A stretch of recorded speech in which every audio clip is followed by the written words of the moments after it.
তো গাইস আমাকেও পাইছে মনে হয়। এখন রাত বাজে হচ্ছে 12টা। বাসায় আসলাম, হঠাৎ আমার চাচি অসুস্থ হয়ে পড়ছে, তার জন্য নাকি আবার ওষুধের জন্য যেতে হচ্ছে। দেখছেন অবস্থা গাইস। অপেক্ষা করতে করতে একটা অটো পেলাম। অনেক দিন হচ্ছে অটো চড়তেছে না। এই যে অটো উঠলাম, এই যে অটো মামা গাড়ি চালাচ্ছে।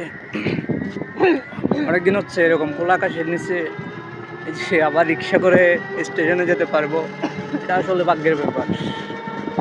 ব্যাপারটা কিন্তু সেন্সিটিভ, কারণ এখন বর্তমানে রিক্সা উঠে গেছে খুবই কম গ্রামগঞ্জে, ঢাকা শহরে বেশি।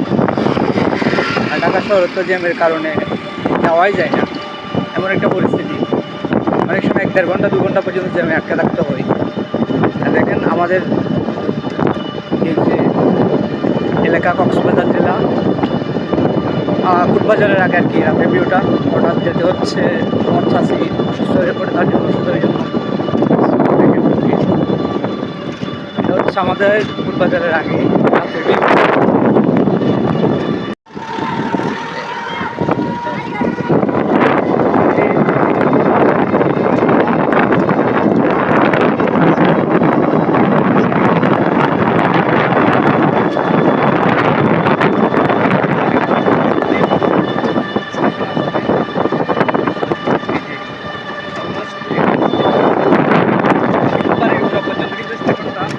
আমার কে ঘুরে যাচ্ছে,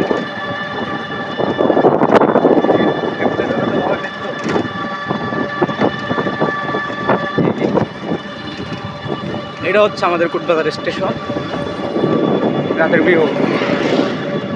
গতকালকে কিন্তু আমি আরেকটা ভিডিও দিয়েছিলাম, যে গতকালকে রাত্রে প্রায় 4টা বাজতেছে।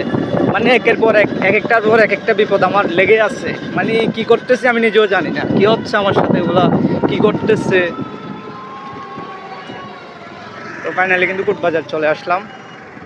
তো ওটা মামা ভাড়া নেবে 10 টাকা। আমি আবার মিথ্যে কথা বলবো বলছি।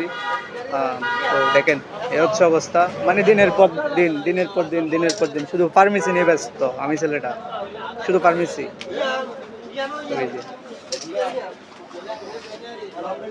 তো তাও আসছি শাকিল, শাকিলের কাছে।